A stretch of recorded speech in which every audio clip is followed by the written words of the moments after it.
udah kurang kurang kurang baik. Yang keenam, menyesal serta bersedih. Ketika sholat, seseorang selalu teringat akan kesalahan dan dosa-dosanya. Jadi itu yang membuat mereka menyesal dan bersedih. Di Al-Quran yang artinya mereka menunjukkan wajah seraya menangis dan ia menambah khusyukan mereka, kekhusyukan mereka. Jadi kalau dalam bersedih itu kan biasanya selalu waktu sholat selalu ingat kayak selalu banyak dosa atau apa gitu kan ya. Jadinya selalu ada bersedih.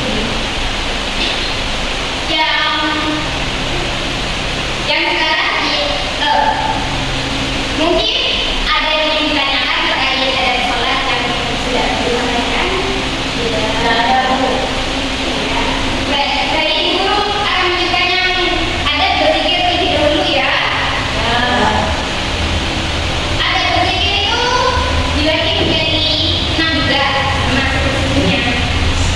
Yang pertama, merendahkan suara ketika berzikir.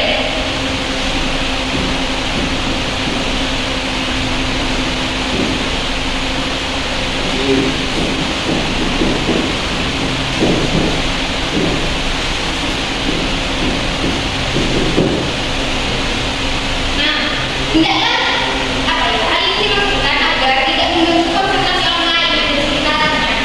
Karena kan kalau terlalu nyanyi kan biasanya mengganggu zikir orang lain juga. Jadi lebih baik direndahkan suaranya. Yang kedua, berzikir dengan zikir dan wirid yang telah dicontohkan Rasulullah. Karena zikir adalah ibadah.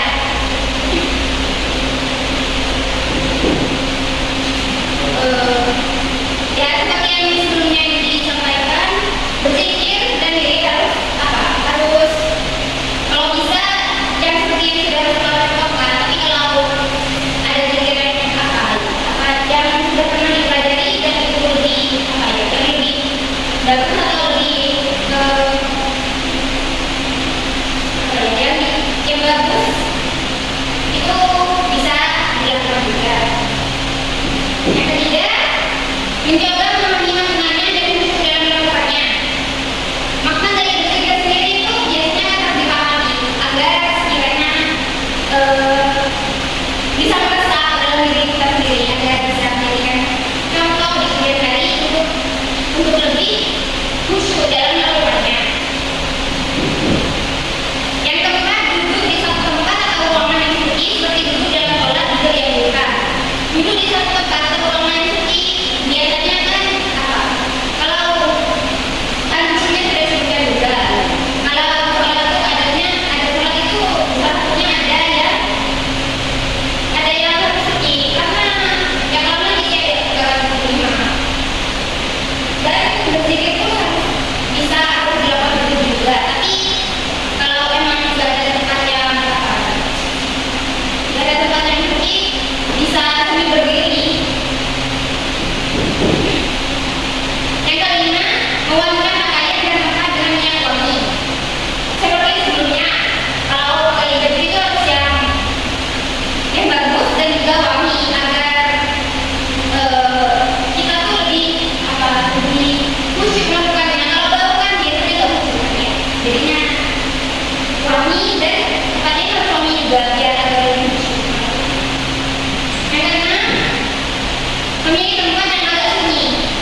untuk mempraktekkan hal ini. Salah satu saja untuk menjadi contoh. Benar kan?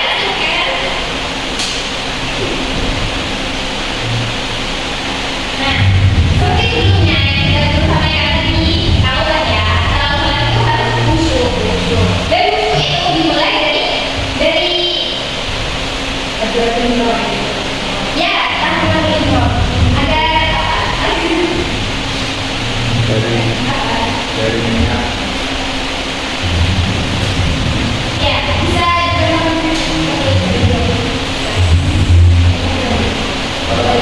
biasanya makan biasa ya. Tidak. Nah,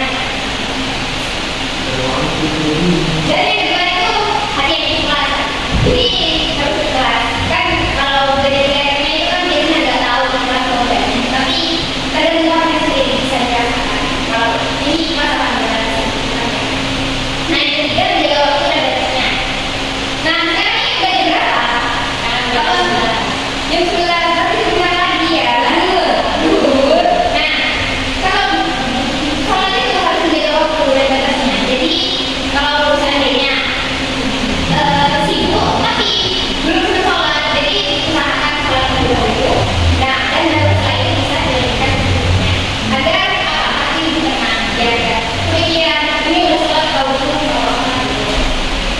Yang keempat menjaga kebersihan setiap tempat sholat dan najis. Nah, sekarang ini teman ini najis apa enggak?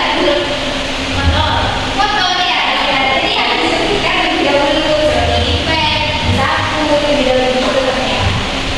Nah yang kelima, memakai pakaian yang terbaik. Nah, yang bersih, rapi, wangi, yang sekiranya bisa lebih membuat kita khusyuk sholatnya. Nah yang keenam, menyesal kalau suka bersedih. Biasanya kan kalau sholat itu selalu yang dosa-dosa gitu kan ya. Jadi terkadang ya biasanya kalau sholat. Nah, sholat sebelum nangis itu biasanya boleh. Boleh. Lalu ya dulu lanjut ya sudah jangan intinya aturan kita ya aturan itu jadi jadi ya itu silakan bisa berbagi. Terima kasih ya.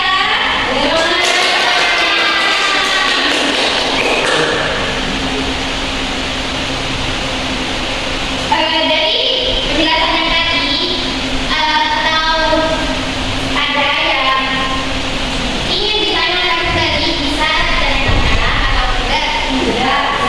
Sudah ya. Mungkin itu saya coba ya sebelumnya guru lupa buat absennya. Ya. Jadi aku terima dulu ya. Ya. Ada yang belum masuk tahu. Sudah tetap ya. Ya udah. Sini aja ya. Dulu dah. Nah, lengkap. Jadi mungkin